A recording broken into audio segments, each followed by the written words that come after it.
Hello guys, കുറെ ദിവസമായില്ലേ നമ്മളൊരു day in my life എല്ലാം ചെയ്തിട്ട്. ആദ്യം തന്നെ ഈ വീഡിയോ കാണുന്ന ഈ ബഗടനില്ലേ, എണീറ്റ് വന്ന സമയങ്ങൾ നോക്കണം ഗൈസ്. ഉച്ചക്ക് 2 മണി വരെ പോത്ത് വെട്ടിയിട്ട പോലെ കടന്നുറങ്ങി. എന്നിട്ട് ഉറക്കം മതിയാകാത്ത പോലെയാണ് മോന്ത കാണുമ്പോൾ ഉള്ളത്. ഇത്ര സമയം കടന്നുറങ്ങിയിട്ട് ഇനി മാത്രം എന്താ ചെയ്തേ നിങ്ങളെല്ലാം ചിലപ്പം ചോദിക്കും. രാത്രി വല്ല കക്കാൻ പോയതും വല്ലതാണോ? അങ്ങനെ പലരെല്ലാം തേച്ചിട്ട് ഞാൻ നോക്കുമ്പോൾ നല്ല ചിക്കൻ കറി ചപ്പാത്തി. എനിക്ക് രാവിലെ തന്നെ ഗൈസ് ഈ ചിക്കൻ കറിയിലെ ചിക്കൻ ഇല്ലേ, ഈ ചിക്കൻ കറിയിലെ ചിക്കൻ അതൊന്നും കൂടി തിന്നാൻ എനിക്ക് ഇഷ്ടമല്ല, ഛർദ്ദിക്കാൻ വരും. അതുകൊണ്ട് ഞാൻ ചപ്പാത്തി കറി മാത്രം എടുത്തിട്ട് ഞാൻ ഞം ഞം ഞം ഞം എന്ന് പറഞ്ഞിട്ട് തിന്നുന്നുണ്ട്. ഉച്ചക്ക് ചോറിന് വരെ ഇതേപോലെ ചപ്പാത്തിയും ചിക്കൻ കറി ഇങ്ങനത്തെല്ലാം തിന്നുന്ന ആരെങ്കിലും ഉണ്ടെങ്കിൽ കമന്റ് ചെയ്യുക. എന്താ മോനെ നോക്കുന്നേ, എനിക്കും വേണം ചപ്പാത്തി ചിക്കൻ കറി വേണോ? തരൂല. പിന്നെ എനിക്ക് കുറെ ഗുളിക കുടിക്കാണ്ട് ഞാൻ രോഗിയായി ഗൈസ്. ഇത്ര ചെറുപ്പത്തിൽ തന്നെ ഞാൻ രോഗിയായി എന്ന് പറഞ്ഞ് നിങ്ങൾ വിശ്വസിക്കുക. ഇതൊക്കെ എൻ്റെ വയറിന്റെ ഗുളികയാണ്, ഹോമിയോ ഗുളികയാണ് ഗൈസ്. ഇതെല്ലാം തീർന്നിട്ടുണ്ട്. ഇപ്പോൾ 2-3 ബാക്കിയുള്ളൂ. ഒരു മാസമായി ഞാൻ ഇപ്പോൾ കുടിക്കുന്നത്. എനിക്ക് വയറിൽ കുറച്ച് പ്രശ്നങ്ങളൊക്കെ ഉണ്ട് ഗൈസ്. അങ്ങനെ ഇതിലൊരു മരുന്ന് ഒരുമാതിരി വൃത്തിയട്ട മരുന്നാണ്. അതിന്റെ ടേസ്റ്റ് കൊള്ളത്തില്ല. കണ്ണും പൂട്ടി മൂക്കെല്ലാം പൊത്തിട്ട് ഞാൻ കുടിക്കല് കണ്ട, കുടിച്ചിട്ട് കാണിക്കുന്നുണ്ട് ഓരോന്നും. അങ്ങനെ ഞാൻ വെള്ളം എടുത്തിട്ട് നേരെ പുറത്തേക്ക് ഇങ്ങനെ കാഴ്ച കണ്ട് വെള്ളം കുടിക്കുമ്പോൾ ഞാൻ ഗൈസ് ഒരു സംഭവം ഞങ്ങൾക്ക് കാണിച്ചു തരാവേ. ഒറ്റ മിനിറ്റ്, ഞാൻ ഒരു സിപ്പും കൂടി വെള്ളം കുടിക്കട്ടെ. നിങ്ങൾ കാണുന്നുണ്ടോ എന്ന് എനിക്കറിയത്തില്ല. ആ സൺസൈഡിന്റെ മുകളിൽ ഒരു ചെറിയ തല കണ്ടോ ഗൈസ്? ഇതാണ് ഇവിടുത്തെ പുതിയ എന്റെ കുഞ്ഞി പൂച്ച ഗൈസ്. നിങ്ങൾക്ക് ഓർമ്മയുണ്ടോ എന്ന് അറിയത്തില്ല. കഴിഞ്ഞ വീഡിയോയിൽ ഞാൻ നിങ്ങൾക്ക് ഒരു പൂച്ചനെ കാണിച്ചു തന്നിട്ടില്ലായിരുന്നു, ഒരു വൈറ്റും വെള്ളയും. ശരിക്കും ആ അമ്മയുടെ അതേ പൂച്ച തന്നെയാണ് ഈ പൂച്ചയും. പക്ഷേങ്കിൽ ഗൈസ് നമ്മുടെ ആ പൂച്ച മരിച്ചു പോയി ഗൈസ്. മരിച്ചതല്ല, ആ പൂച്ചക്ക് ഗൈസ് എന്തൊക്കെയല്ല അസുഖം പിടിച്ച് അതിന് ഓടാനും നടക്കാനൊന്നും പറ്റാത്ത രീതിയിൽ തളർന്നു കടന്നിട്ടുണ്ട് കുറെ ദിവസം. നിങ്ങൾക്ക് കാണിച്ചു തന്നിട്ടുണ്ടായിരുന്നു എന്റെ വീഡിയോയിൽ. ആ പൂച്ച ഓടാൻ കഴിയാത്തതുകൊണ്ട് അതിനെ നായി കടിച്ച് കൊന്ന്. 2-3 നായ്ക്കൾ ചേർന്ന് അതിനെ കടിച്ച് കൊന്നായിരുന്നു ഗൈസ്. ഞാൻ ഓടി അതിനെ രക്ഷിക്കാൻ വന്നപ്പോഴത്തേക്കും അതിനെ കൊന്നിട്ട് കളഞ്ഞായിരുന്നു. ഞാനാണ് പിന്നെ അതിനെ കുഴിച്ചിട്ടത്. സത്യം പറഞ്ഞാൽ എനിക്ക് നല്ല സങ്കടം ഉണ്ടായിരുന്നു അത് ചത്ത കണ്ടപ്പോൾ. എന്തായാലും ഇവനെ ഞാൻ മെരുക്കി എടുത്തിട്ടുണ്ട്, അത് വേറെ കാര്യം. എല്ലാ ദിവസവും ഞാൻ ഇവനിക്ക് വേണ്ട ഫുഡ് ഞാൻ അവിടെ എത്തിച്ചു കൊടുക്കും. ഇവനിക്ക് വേണ്ടിയിട്ട് മാത്രം ഞാൻ സ്പെഷ്യലായിട്ട് കാറ്റ് ഫുഡൊക്കെ വാങ്ങിച്ച്, അറിയോ, ഞാൻ പോലും മര്യാദക്ക് ഫുഡ് നിൽക്കില്ലെങ്കിൽ ഇവനെ ഞാൻ തീറ്റിക്കും. ഇതാണ് ഞാൻ ഇവനിക്ക് വേണ്ടി വാങ്ങിച്ച കാറ്റ് ഫുഡ്. ഇതും കൊണ്ട് പോകുമ്പോൾ തന്നെ ഇതിന്റെ ഒച്ച കേൾക്കുമ്പോൾ തന്നെ അവിടെ നിന്ന് കരയാൻ തുടങ്ങും. മിയാവൂ മിയാവൂ മിയാവൂ വറക്കുന്നുണ്ട്. ഇതിന്റെ സൗണ്ട് കേട്ടാൽ മതി പാക്കറ്റിന്റെ. ഞാൻ ഈ പാക്കറ്റ് പൊളിച്ചിട്ട് അതിൽ നിന്ന് ഫുഡ് എടുക്കുമ്പോൾ ഞാൻ പെട്ടെന്ന് പേടിക്കുന്നതാണ്. ഞാൻ ഈ പാക്കറ്റിൽ നിന്ന് ഫുഡ് എടുക്കുന്ന സമയത്ത് ഗൈസ് ഇവിടെ ഒരു നായയുണ്ട്. നായ അത് തിന്നാൻ വരുന്ന ഒരു നായയാണ്. ഞാൻ ഈ പാക്കറ്റിന്റെ ഒച്ച കേട്ടിട്ടാണോന്ന് എനിക്കറിയത്തില്ല. ഈ ശൈത്താൻ പെട്ടെന്ന് കയറി വന്ന് ഇതിനെ പെട്ടെന്ന് കണ്ടപ്പോൾ ഞാൻ ഒന്ന് നെഞ്ച് കത്തിപ്പോയി. സത്യം പറഞ്ഞു കഴിഞ്ഞാല് കടിക്കാൻ വന്ന പോലെയായിരുന്നു കയറി വന്നത്. ഇതുപോലത്തെ കുറെ ഉണ്ട് ഗൈസ് ഇവിടെ ഫുഡ് കഴിക്കാൻ വരുന്നത്. അപ്പൊ അതിന് ഞാനൊരു എല്ലും കഷ്ണം ഇട്ട് കൊടുത്തിട്ടുണ്ട്. അത് നല്ലോണം നക്കി തിന്നിട്ടുണ്ട്.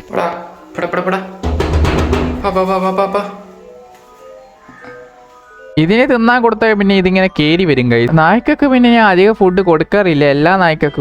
ഇത് കുറേയായി, ഇത് പണ്ടേ ഉള്ള ഒരു നായാണ്. അതുകൊണ്ട് ഇതിന് ഞാൻ ഇങ്ങനെ വരുമ്പോൾ എന്തെങ്കിലും എല്ലാം കൊടുക്കും. സംഭവം എനിക്ക് ഇവന്മാരെ കുറച്ച് പേടിയാണ് കൈ. എത്ര ഫ്രണ്ട്ലി എന്ന് പറഞ്ഞു കഴിഞ്ഞാൽ ഇവനും കടിക്കൂലെന്ന് എനിക്കറിയാം. പക്ഷെ എന്നാൽ ഇവന്റെ മോന്ത കാണുമ്പോൾ ഇവന്റെ കിതപ്പ് കാണുമ്പോൾ എനിക്ക് ചെറുതായിട്ടൊരു പേടി വരും. പൂച്ചേനെ പോലെയല്ല ഗൈസ്. ഇവന്മാർക്ക് എപ്പോഴാ പ്രാന്തളകാന്ന് പറയാൻ പറ്റത്തില്ല. വല്ല കുണ്ടിക്ക് അങ്ങനെ കടിച്ചിട്ടുണ്ടെങ്കിലോ വടി കൊടുത്ത് അടി വാങ്ങിച്ചെന്നുള്ള പോലെയാവും. പിന്നെ ഞാൻ ഫുഡ് എടുത്തിട്ട് അതിന്റെ മണ്ടക്ക് പോയിട്ട് അതിന് കൊടുക്കുന്നുണ്ട്.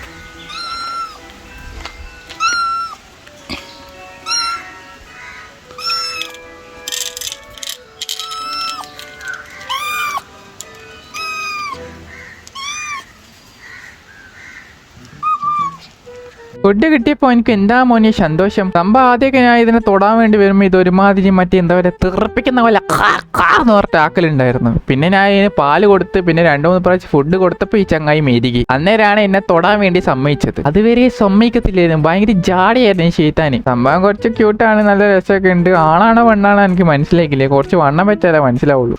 നോക്കുന്നേ പൊക്കൂടെ ഒരു കോക്ക് എല്ലിന്റെ കഷ്ടം തന്നില്ല പോരെ എനിക്ക് ഇനും പോണു. അങ്ങനെ കഴിച്ച് അതിനെല്ലാം തിന്നാലും കൊടുത്ത് ഇപ്പം എൻ്റെ മോന്തയും മുടിയൊക്കെ നോക്കി കഴിച്ച് ഒരുമാതിരി കള്ളു കൂടിയനോട്ട് ആയിക്കില്ലേ കൈ. എൻ്റെ മുടി കണ്ട് ഫുള്ള് റിങ് പോലെ കിടക്കുവാണ്. കാണുമ്പോൾ ഇപ്പോൾ കുറച്ച് മുടി പോലെ, പക്ഷെ ഇത് കുറച്ച് മുടിയല്ല, കുറേ മുടിയുണ്ട് കൈസ്. തല നിറച്ചിപ്പോൾ മുടിയായിട്ടുണ്ട്. ആക്ച്വലി എൻ്റെ ഒരു കൊറിയർ ചൊക്കളിൽ വന്നിട്ടുണ്ട് കൈസ്.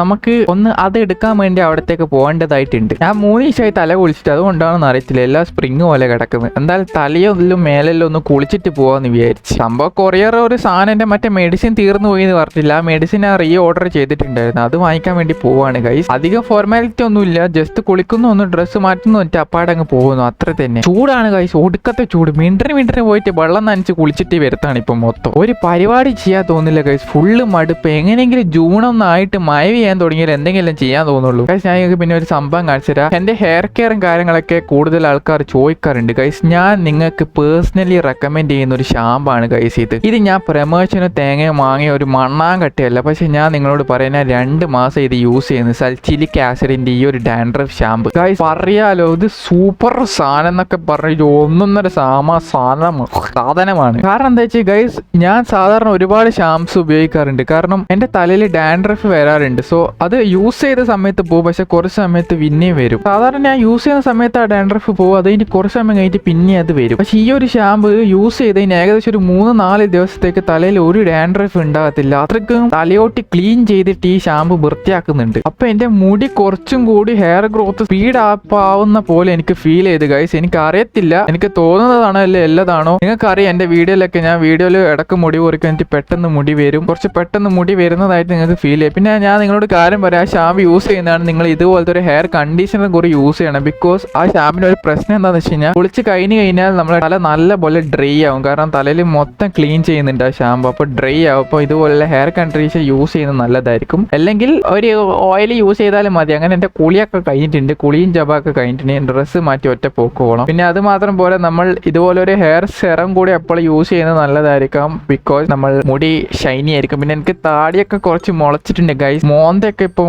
ഞാൻ നോക്കലില്ല ഗൈസ്. സ്കിൻ കെയർ ഒരു തേങ്ങ ഞാൻ ചെയ്യില്ല. കാരണം ഒന്നാമത് ചൂടാണ്, ഒടുക്കത്തെ ചൂട്. ചൂട്ടത്തെ മോന്തൊക്കെ എന്തെങ്കിലും ഇട്ടിട്ടുണ്ടെങ്കിൽ ഇള്ളേലും കൂടി ചൂടാവും. അതുകൊണ്ട് ഞാൻ പിന്നെ ഇങ്ങനത്തെ ഒരു സ്കിൻ കെയർ ഇപ്പോൾ ചെയ്യാം, നമുക്ക് വന്നിട്ടൊന്ന് വൃത്തിയാകാം. അങ്ങനെ ഇതാണ് ഗൈസ് എൻ്റെ മെഡിസിൻ. ഞാൻ DTDC കൊറിയർ ചൊക്ലേറ്റിൽ വന്ന് മെഡിസിനൊക്കെ വാങ്ങിച്ചിട്ടുണ്ട്. പിന്നെ എൻ്റെ പുരക്ക് എല്ലാവരും മംഗലത്തിന് പോയിരുന്നു. ഉച്ചക്ക് ചോറില്ല, അതുകൊണ്ട് ഞാൻ എന്തെങ്കിലും പപ്സ് വാങ്ങിക്കാമെന്ന് വിചാരിച്ചു. അങ്ങനെ മുട്ട പപ്സ് ഒരു ബർഗർ വാങ്ങിച്ചിട്ടുണ്ട്. അങ്ങനെ തിരിച്ച് പുരക്കെത്തി. ഇവിടെ പിന്നെ എല്ലാവരും മംഗലത്തിന് പോയതുകൊണ്ട് ഞാൻ രാവിലത്തെ ഫുഡ് മാത്രമല്ല കഴിച്ചിട്ടുള്ളൂ. അപ്പോൾ ഉച്ചക്കത്തെ ഫുഡ് കഴിച്ചിട്ടില്ല. പക്ഷേ ഇപ്പോൾ ഏകദേശം 4 മണി ആയിട്ടുണ്ട്. അപ്പോൾ പിന്നെ എനിക്ക് ചെറുതായിട്ട് വിശക്കാൻ തുടങ്ങിയിട്ടുണ്ട്. അപ്പോൾ പിന്നെ എന്തെങ്കിലും തിന്നിക്കില്ലെങ്കിൽ ഞാൻ ചത്തുപോകും.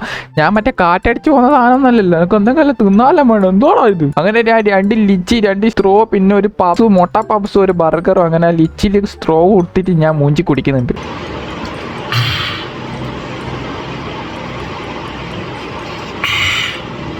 ഗൈസ്, ഉച്ചയ്ക്ക് ചോറിന് പകരം ഇതുപോലത്തെ സാധനങ്ങളെല്ലാം വാങ്ങിച്ചിട്ട് കുടിക്കുന്ന എന്നെ പോലത്തെ ആരെങ്കിലൊക്കെ ഉണ്ടെങ്കിൽ അതും ഒന്ന് കമൻറ്റ് ചെയ്യുക. പിന്നെ ഗൈസ്, മുട്ട പപ്സ് ഞാൻ പെണ്ണ് കെട്ടിയില്ലെങ്കിലും ജീവിക്കും ഗൈസ്. പക്ഷെ ഞാൻ മുട്ട പപ്സ് ഇല്ലാണ്ട് എനിക്ക് ജീവിക്കാൻ പറ്റത്തില്ല. നല്ല ചൂടുള്ള മുട്ട പപ്സ്, അത് നിങ്ങൾ കാണുന്നുണ്ട്, നല്ല പത പോലെ ഉണ്ട്. കടിക്കുമ്പോൾ വായിന്നങ്ങ് അലിഞ്ഞു പോവാ. ഇപ്പോൾ എനിക്കൊരു മുട്ട പപ്സ് മാറ്റി തിന്നാൻ പോതിയാണ്. എൻ്റെ ടേസ്റ്റാന്ന് അറിയാം, നല്ല ചൂടിൽ തിന്നണം, എന്നാലും അതിന് നല്ല ടേസ്റ്റ് ഉണ്ട് മുട്ട പപ്സ്. അല്ലാണ്ട് മറ്റേ മരം പോലെ ആയിട്ട് പിന്നെ തിന്നിട്ട് കാര്യമില്ല. ഞാൻ അതിങ്ങനെ ആസ്വദിച്ച് തിന്നുന്നുണ്ട്. അതിനുശേഷം ഞാൻ ചെറുതായിട്ടൊന്ന് കിടന്നതായിരുന്നു. കിടന്നേരം അപ്പാടെ ഉറങ്ങിപ്പോയി. 2 മണി വരെ ഉറങ്ങിയിട്ട് പിന്നെയും വൈകുന്നേരം പിന്നെയും ഉറങ്ങിയിട്ട് ഭൂമി ഏതാ ആകാശം ഏതാ ബഹിരാകാശത്താണ് ഒന്നും തിരിയാത്ത അവസ്ഥയിൽ ഇങ്ങനെ ഇരിക്കുന്നുണ്ട്. മൊത്തത്തിൽ കിളി പോയ പോലെ. പിന്നെ ഗൈസ്, നിങ്ങൾക്ക് അറിയാലോ, എനിക്ക് ഉറങ്ങി എണീച്ച് കഴിഞ്ഞാൽ പിന്നെ എനിക്ക് എന്തെങ്കിലും തിന്നാൻ തോന്നുന്നു. ലൈക്ക് എന്തെങ്കിലും മധുരമുള്ള ടൈപ്പ് ഓഫ് എന്തെങ്കിലും സാധനം കുടിക്കാനൊക്കെ തോന്നും. അങ്ങനെ നേരെ ഒറ്റപ്പോക്ക് സൂപ്പർ മാർക്കറ്റ്, അവിടെ പോയി കുറേ മുട്ടായും കാര്യങ്ങളൊക്കെ ഉണ്ട്. അതൊക്കെ ഇങ്ങനെ നോക്കിയിട്ട് പിന്നെ എനിക്ക് മിൽക്ക് ഷേക്ക് ഇഷ്ടമാണ് ഗൈസ്. ഇതുപോലത്തെ മിൽക്ക് ഷേക്ക്, കാർബോഹൈഡ്രേറ്റ് എനിക്ക് അത്ര ഇഷ്ടമല്ല. അങ്ങനെ ഞാൻ അതൊക്കെ മായിച്ച് പോരൊക്കെ വന്നിട്ടുണ്ട്. 2-3 സ്മൂഷി, ഒരു ക്രിപ്പല്ല, പിന്നെ എന്തോ ഒരു എരിവുള്ള എന്തോ ഒരു ബോൾ പോലത്തെ സാധനം. ഇത് നല്ല എരിവുണ്ട് ഗൈസ്. ഇതിന്റെ പേരാണ് ചീസ് ബോൾ. ഇത് തിന്ന ആരെങ്കിലും ഉണ്ടെങ്കിൽ അത് കമന്റ് ചെയ്യുക. സാധനം കൊള്ളാം, നല്ല രസമുണ്ട്. ഒരുമാതിരി വായിലിട്ടിട്ട് അങ്ങ് അലിഞ്ഞു പോകുന്ന ടൈപ്പ് ഓഫ്. അത് മിൽക്ക് ഷേക്കും കുടിച്ചിട്ട് നല്ല സ്റ്റെപ്പ് ഇടുന്നുണ്ട്. ഞാൻ ചോക്ലേറ്റിന്റെ മിൽക്ക് ഷേക്ക് വാങ്ങിച്ചാൽ, ഞാൻ വാനിലയുടെ മിൽക്ക് ഷേക്ക് വാങ്ങിച്ചിട്ട് കൊള്ളത്തില്ല, ഒരുമാതിരി ഛർദ്ദിക്കാൻ വരുന്നത്. പിന്നെ ഈ എരിവുള്ള ഇതിന്റെ പേരാണ് ചീസ് ബോൾ എന്നാണ് ഇതിന്റെ പേര്. ഞാനത് തിന്ന് അതിൽ എരിവ് കൂടിയിട്ടാണെന്ന് അറിയത്തില്ല, ഒന്ന് നാക്കിരിയാൻ തുടങ്ങി. പിന്നെ വയറിലെത്തിയിട്ട് വയറൊന്ന് എരിയാൻ തുടങ്ങി. അതിന് തൂറിയാൽ കുണ്ടിയും കൂടി എരിയെന്നുള്ള കാര്യത്തിൽ യാതൊരു സംശയവുമില്ല. അങ്ങനെ പിന്നെ അതൊക്കെ കഴിഞ്ഞ് ഞാനൊന്ന് ഓണായിട്ടുണ്ട്. എൻ്റെ പോയ കിളിയൊക്കെ തിരിച്ചു വന്ന സ്ഥിതിക്ക് നമുക്കൊന്ന് താടിയും മോന്തൊക്കെ വിടിച്ചൊന്ന് സ്കിൻ കെയർ ചെയ്യാമെന്ന് വിചാരിച്ചു ഗൈസ്. കാരണം ഒരുമാതിരി കോലമായിട്ടുണ്ട് മോന്ത. ഞാൻ പിന്നെ താടി മൊത്തത്തിൽ അങ്ങ് എൻ്റെ ഡ്രിമ്മർ വെച്ച് ഷേവ് ചെയ്തതിന് ശേഷം, ഇതാണ് എനിക്ക് ഒരാൾ തന്ന സ്ക്രബ്ബറാണ് ഗൈസ്, അലോവേരേൻ്റെ. അത് ഞാനിട്ട് നല്ലോണം സ്ക്രബ് ചെയ്യുന്നുണ്ട് എൻ്റെ മോന്തയിലിട്ട് ഉരക്കുന്നുണ്ട്. നമ്മളിങ്ങനെ കുറേ ഉരച്ച് കഴിഞ്ഞാൽ dark head, black head, white head, ചുവന്ന ഹെഡ്, എല്ലാ ഹെഡും മോന്തെന്ന് ഒലിച്ചു പോകുന്നതാണ് പറയുന്നത്. അങ്ങനെ ഇട്ട് ഞാൻ ഇങ്ങനെ ഒരച്ച് കുറേ കാലം ഇങ്ങനെ ഉരച്ചിട്ട് ഞാൻ ഇങ്ങനെ ഒരച്ച് വൃത്തിയാക്കുന്നുണ്ട്. അങ്ങനെ ഒടുവിൽ ഞാൻ എൻ്റെ ഹെയർ ഒന്ന് സ്ട്രെയിറ്റ് ചെയ്ത് ഹെയറൊക്കെ മൊത്തം ചുരുണ്ടി കിടക്കുന്നുണ്ടായിരുന്നു. അതുപോലെ തന്നെ ഫേസ് വാഷ് ഒക്കെ ഇട്ട് മോന്തൊക്കെ ഒന്ന് വൃത്തിയാക്കി കുറച്ച് നീറ്റ് ആൻഡ് ക്ലീൻ ആക്കി വെച്ചിട്ടുണ്ട്. ഇനിയാണ് നമ്മൾ ഗെയിമിങ്ങിന്റെ ടൈം. ഞാൻ നേരത്തെ മാറ്റി ഒരു സ്മൂഷും വാങ്ങിച്ചിട്ട് മൂഞ്ചിട്ട് ഇനി ഗെയിം കളിക്കാൻ ഇരിക്കുന്നുണ്ട് ഗൈസ്. ഇനി പ്രത്യേകിച്ച് ഒന്നുമില്ല ഗൈസ്. ഗെയിം കളിക്കും, കിടന്നുറങ്ങും. Okay bye.